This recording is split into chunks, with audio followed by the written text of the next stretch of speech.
اعوذ باللہ من الشیطان الرجیم، بسم اللہ الرحمن الرحیم۔ الصلاۃ والسلام علیک یا سیدی یا رسول اللہ وعلی ازواجک و اصحابک و آلک یا سیدی یا حبیب اللہ۔ الحمدللہ، لاہور شہر سے آج کے اس پروگرام کا عنوان ہے شرک کی معافی۔ آج بروز اتوار 17 ربیع الاخر 1444 ہجری ہے اور 13 نومبر 2022 عیسوی ہے۔ خطہ عرب میں ابن عبد الوہاب نجدی کے ماننے والے اور انڈو پاک یعنی یہ بھارت کا، ہندوستان کا علاقہ جس میں کہ دیوبندی مکتبہ فکر کے لوگ وہ پچھلے 100-150 سال سے اس بات اور اس عقیدے پر قائم ہیں کہ قرآن پاک کی آیت ان الشرک لظلم عظیم کے مصداق شرک سب سے بڑا گناہ ہے اور یہ ناقابل معافی ہے، اس کی معافی نہیں ہے۔ یہ ان کا مسلک ہے، یہ ان کا مذہب ہے۔ جبکہ اس حقیر کی کوشش یہ ہے کہ 150 سالہ پھیلائی گئی دھند کو صاف کرنے کی کوشش کی جائے اور مدد بالیقین اللہ و رسول کی قرآن پاک ہی سے ملتی ہے۔ یعنی اللہ کا فضل آج ہمیں اگر تلاش کرنا ہے تو سب سے آسان اور بہتر راستہ قرآن پاک ہی کا ہے۔ تو قرآن پاک میں سے چند ایسی حقیقتیں، ایسی آیات، ایسی تشریح و تعویلات یہ حقیر آپ کی خدمت میں عرض کرنا چاہتا ہے جس سے یہ واضح ہو جائے کہ شرک بے شک بڑا گناہ ہے لیکن یہ سب سے بڑا گناہ نہیں ہے۔ ٹھیک ہے، پھر انشاءاللہ اللہ نے چاہا تو یہ وضاحت بھی پیش کی جائے گی کہ اگر شرک سب سے بڑا گناہ نہیں ہے تو پھر وہ کون سا گناہ ہے جو سب سے بڑا ہے۔ دوسری بات کہ شرک وہابی دیوبندی عقیدے کے مطابق ناقابل معافی ہے، جبکہ اس حقیر کی یہ عرض ہے قرآن پاک کے حوالے سے کہ شرک بھی قابل معافی ہے۔ اب شرک بے شک گناہ ہے، ٹھیک ہے، بڑے گناہوں میں سے ایک بڑا گناہ ہے، لیکن یہ سب سے بڑا گناہ نہیں ہے اور یہ ایسا گناہ ہے کہ جس پر معافی بھی ممکن ہے، کیونکہ یہی تو حضور نبی کریم صلی اللہ علیہ وآلہ وسلم کے رحمت للعالمین ہونے کا ایک ثبوت ہے، ایک دلیل ہے، ایک پہلو ہے، ایک بڑا ہی اہم پہلو ہے کہ اگر اللہ تعالیٰ اپنے حبیب کے لیے یہ ارشاد فرمائے کہ وَمَا أَرْسَلْنَاكَ إِلَّا رَحْمَةً لِّلْعَالَمِينَ، تو پھر رحمت تو یہی ہے کہ سب انسانوں کو اپنے دامن رحمت میں سمیٹ لیا جائے۔ جو اس دامن رحمت میں آنا چاہے، جو اس رحمت کی پناہ لینا چاہے، اسے پناہ دی جائے۔ یہی تو رحمت ہے، یہی تو دین اسلام ہے۔ اب آئیے ہم آغاز کرتے ہیں اللہ کے فضل سے سورۃ الاعراف سے۔ سورۃ الاعراف یہ قرآن پاک کی 7ویں سورت ہے اور یاد رہے کہ اعراف کا مطلب ہی پہچان ہے، یعنی یہ دنیا، یہاں پہ ہمیں اللہ و رسول کی پہچان ہی کی آزمائش سے تو گزرنا ہے، وگرنہ اللہ کا ذکر تو ہر مخلوق پہلے سے کر رہی تھی، آج بھی کر رہی ہے، تو رسول پاک صلی اللہ علیہ وسلم کی پہچان ہی اصل پہچان ہے۔ رسول کریم صلی اللہ علیہ وسلم کو جس نے پہچان لیا، جس نے ان کی محبت اختیار کی، جس نے ان کی اطاعت اختیار کی، ان کی اتباع کی، وہی تو کامیاب ہوا، وہی تو فلاح پا گیا۔ تو اب شرک کی معافی کے حوالے سے ایک تو آپ یہ قرآن پاک کی سورۃ الاعراف کی آیت نمبر 158 پر غور فرمائیں کہ جس میں اللہ تعالی حضور نبی کریم جناب محمد الرسول اللہ صلی اللہ علیہ وسلم کو تمام بنی نوع انسان کا رسول قرار دیتا ہے۔ پڑھیے ذرا، اعوذ باللہ من الشیطان الرجیم، قل یا ایہا الناس انی رسول اللہ الیکم جمیعا الذی لہ ملک السماوات والارض لا الہ الا هو یحیی ویمیت فآمنوا باللہ ورسولہ النبی الامی الذی یؤمن باللہ وکلماتہ واتبعوہ لعلکم تہتدون۔ اس کا ترجمہ ہے، تم فرماؤ اے لوگو میں تم سب کی طرف اس اللہ کا رسول ہوں کہ آسمانوں اور زمین کی بادشاہی اسی کی ہے، اس کے سوا کوئی معبود نہیں، وہی زندہ کرتا ہے، وہی مارتا ہے، یحیی و یمیت، فآمنوا باللہ ورسولہ، تو ایمان لاؤ اللہ اور اس کے رسول بے پڑے غیب کی خبریں بتانے والے پر، کہ اللہ اور اس کی باتوں پر ایمان لاتے ہیں اور ان کی غلامی کرو کہ تم راہ پاؤ، یعنی تہتدون، ہدایت پاؤ۔ اب اس آیت میں جو اس موضوع کے حوالے سے اہم بات ہے وہ یہ ہے کہ قل یا ایھا الناس انی رسول اللہ الیکم جمیعا، جمی، کل، تمام انسان، یہاں پہ ناس کا ذکر ہے۔ اب یا ایھا الناس، اب جب ناس کہا گیا تو اس میں عیسائی بھی آ گئے، یہودی بھی آ گئے، ہندو بھی آ گئے، دیگر لوگ بھی آ گئے، آگ پوجنے والے بھی آ گئے، سب انسان آ گئے۔ تو اب آپ غور فرمائیں کہ سورۃ الاعراف کی آیت نمبر 158 میں یہ فرمایا گیا کہ رسول اللہ صلی اللہ علیہ وسلم تمام بنی نوع انسان کے رسول ہیں۔ اب آپ ذرا چشم تصور میں زمانہ رسول صلی اللہ علیہ وسلم کا تصور کیجئے، ذرا سوچئے، دیکھیے، اپنے چشم تصور میں دیکھیے کہ حضور نبی کریم صلی اللہ علیہ وسلم وہ مکہ شریف اور مدینہ شریف کے اس یعنی عرب کے خطے میں جلوہ گر ہیں، ظاہری حیات میں ہیں، زندہ ہیں، اور جب قرآن کا نزول جاری ہے تو اس وقت اس پوری روئے زمین کی کیفیت کیا ہے، ذرا اس پہ غور کریں۔ سب سے پہلے مکہ میں چونکہ حضور نے تبلیغ کا آغاز کیا تو آپ مکہ ہی سے بات شروع کریں۔ مکہ میں دو طرح کے لوگ رہ رہے تھے، ایک وہ جو کئی ہزار سال سے شریعت اسماعیلی پر کاربند تھے، انہی میں سے جناب سیدنا ابو بکر صدیق رضی اللہ تعالیٰ عنہ بھی شامل ہیں، حضور کے آباء و اجداد بھی شامل ہیں، سیدنا عبداللہ رضی اللہ تعالیٰ عنہ، سیدنا آمنہ رضی اللہ تعالیٰ عنہ، اور دیگر کئی لوگ۔ یہ وہ لوگ ہیں جو شریعت اسماعیلی پر عمل پیرا ہیں اور مکہ میں رہنے والے ہیں۔ اسی دور میں مکہ میں خانہ کعبہ کے احاطے میں 360 بت نصب تھے۔ اب یہ بڑی عجب بات ہے کہ ہو اللہ کا گھر اور ہو بتوں کا وہ یعنی ڈیرا۔ اللہ اکبر، کیا اللہ کی شان ہے اور کیا اللہ کی حکمتیں ہیں کہ اللہ کے گھر میں، کعبہ کے احاطے میں 360 بتوں کا ذکر ملتا ہے، اور یہ ہماری یعنی قرآن پاک اور دیگر کتب حدیث سے یہ ثابت ہے کہ وہاں پہ بت تھے۔ تو اب آپ غور کریں کہ مکہ میں شریعت اسماعیلی کے ماننے والے بھی تھے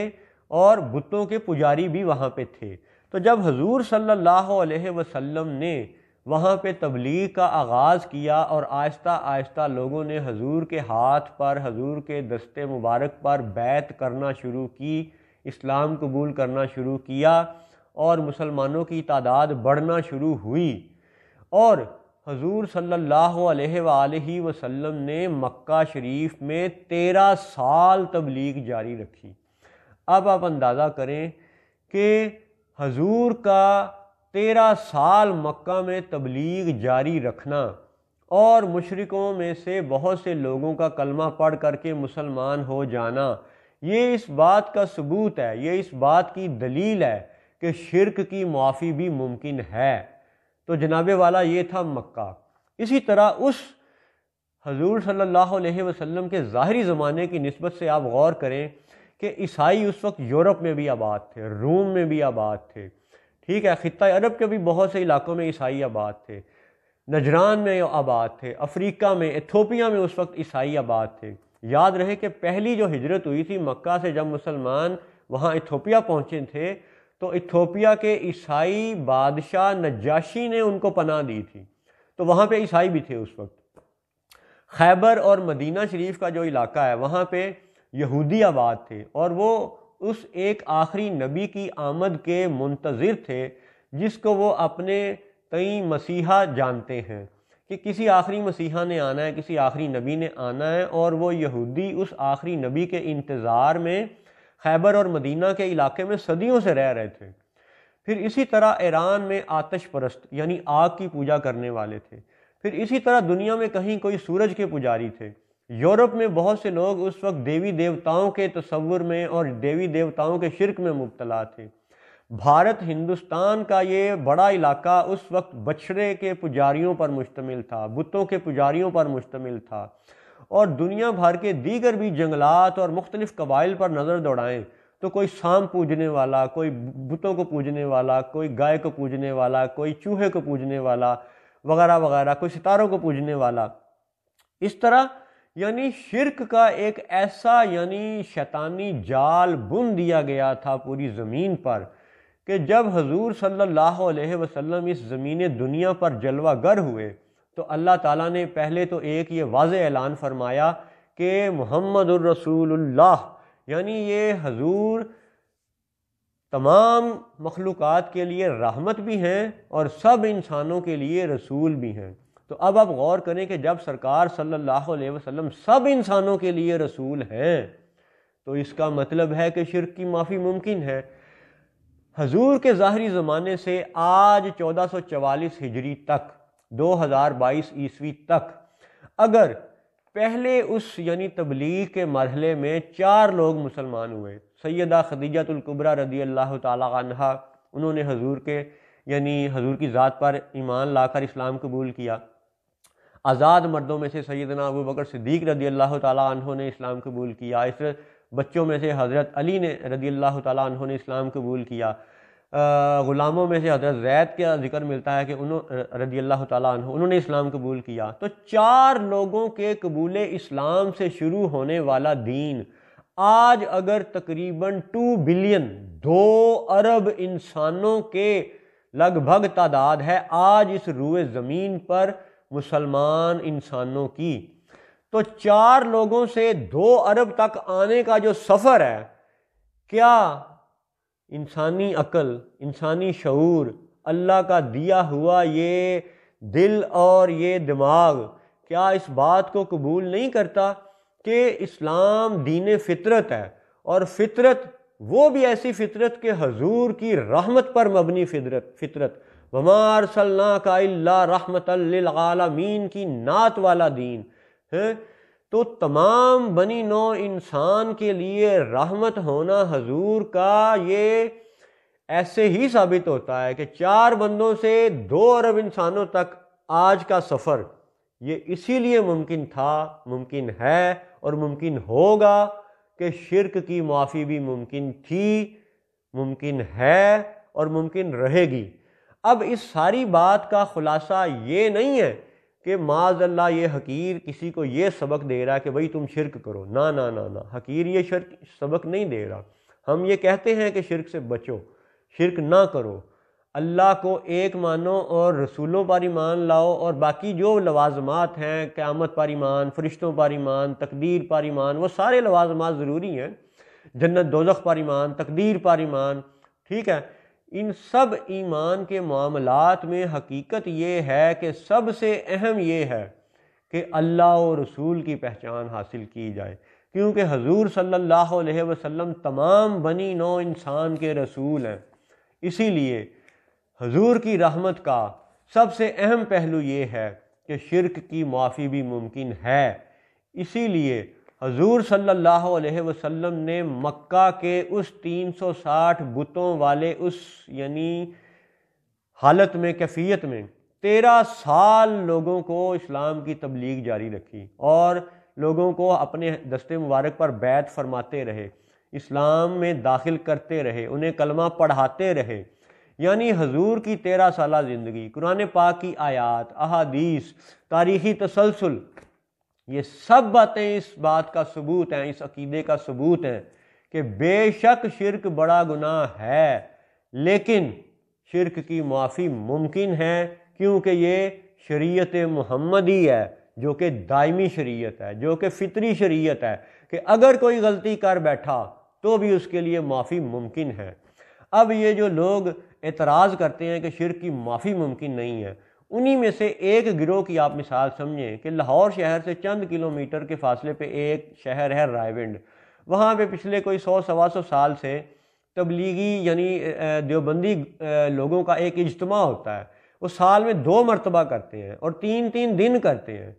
ان کے سال میں 2 مرتبہ ہونے کو اور 6 دن تک جاری رہنے کو وہ بدعت نہیں سمجھتے، جبکہ رسول اللہ صلی اللہ علیہ وسلم کے میلاد شریف کا ایک دن جلوس نکالا جائے تو اس پر یہ معاذ اللہ بدعت کے فتوے لگاتے ہیں۔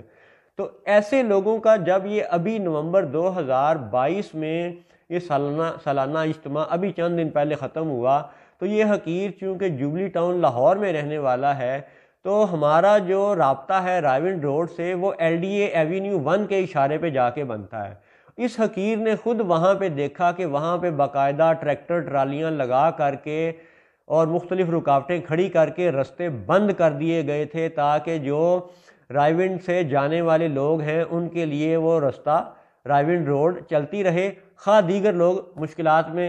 پھنسے ہیں تو پھنسے رہیں۔ یعنی جب عید میلاد النبی کا جلوس آئے تو ان کو سڑکوں کی رکاوٹ بڑی چبھتی ہے، لیکن اپنے لیے انہوں نے خود کی، اور اس حقیر نے LDA ایوینیو 1 رائیونڈ روڈ کے اشارے پہ رکاوٹیں خود دیکھیں تاکہ یہ رائیونڈ والے وہاں سے چلے جائیں۔ اب ان کے لیے دوسری بات عرض ہے کہ آپ یہ بھی غور کریں کہ اگر آپ رائیونڈ سے اٹھتے ہیں اور پوری دنیا میں وہاں رائیونڈ سے جب آپ اٹھتے ہیں اور پوری دنیا میں چلے جاتے ہیں، بھارت یا یورپ یا امریکہ یا دوسری دیگر ملکوں میں، تو اب آج اگر 2022 میں جا کے آپ کسی ہندو کو جا کے اسلام کی تعلیم تبلیغ بتائیں، کریں، سمجھائیں، اور وہ بت پرست مشرک اگر اسلام قبول کرنا چاہے تو آپ دیوبندی ہو کر یا تبلیغی جماعت کا ہو کر یا نجدی العقیدہ ہو کر بھی اس کو کلمہ پڑھائیں گے اور اس کو دین اسلام میں داخل ہونے کا رستہ بتائیں گے، دکھائیں گے۔ اس کا قبول اسلام آج 2022 عیسوی اور 1444 ہجری میں بھی آپ قبول کریں گے۔ تو پھر اس کا مطلب ہے کہ جب آج بھی ایک ہندو مسلمان ہونا چاہے تو وہ ہو سکتا ہے، ہونا ممکن ہے، تو پھر اس کا مطلب ہے کہ نجدی اور دیوبندی لوگوں کا عقیدہ اور عمل یہ آپس میں متضاد ہے، ان میں مطابقت نہیں ہے۔ اگر یہ کہتے ہیں کہ شرک کی معافی نہیں تھی تو پھر آپ لوگ تبلیغ کس بات کی کر رہے ہیں؟ آپ لوگ آج کسی ہندو کو کلمہ کیوں پڑھا رہے ہیں؟ اگر آپ پڑھا رہے ہیں اور انہیں دین اسلام میں داخل کر رہے ہیں تو پھر آپ کو یہ بات ماننی پڑے گی کہ شرک کی معافی ممکن ہے، اور ایک وقت میں ایک بندہ یا تو وہ مشرک ہوگا یا وہ مسلمان ہوگا، دونوں کیفیتیں اکٹھی نہیں ہو سکتی، ٹھیک ہے نا؟ یعنی یوں سمجھ لیں کہ اگر کوئی حشر کے میدان کے بعد وہ ایک وقت میں جنت میں ہوگا تو وہ جہنم میں نہیں ہو سکتا، یا اگر کوئی جہنمی جہنم میں ہوگا تو وہ جنت میں نہیں ہو سکتا۔ تو اسی طرح اگر ایک بندہ معاذ اللہ مشرک تھا یا مشرک ہے تو وہ اس لمحے مسلمان نہیں کہلا سکتا، اور اگر وہ مسلمان ہو چکا، دین اسلام میں آ چکا، حضور نبی کریم صلی اللہ علیہ وسلم کے نام کا کلمہ پڑھ چکا، تو اب وہ مسلمان ہے، اب وہ مشرک نہیں ہو سکتا۔ تو لہٰذا ایک بات یہ کہ شرک کی معافی ممکن ہے، دوسری بات یہ کہ مسلمانوں پر شرک کے فتوے بھی آپ لگانا چھوڑ دیں، اور قرآن کے مطابق شرک کی معافی کے حقائق کو مزید سمجھنے کے لیے اگر اللہ نے موقع دیا تو اگلے پروگرام کو بھی آپ ملاحظہ فرما لیجئے گا۔ ممکن ہے اللہ تعالی ہم سب کے دلوں کو مزید بہتر کر دے، آمین۔ السلام علیکم ورحمۃ اللہ وبرکاتہ۔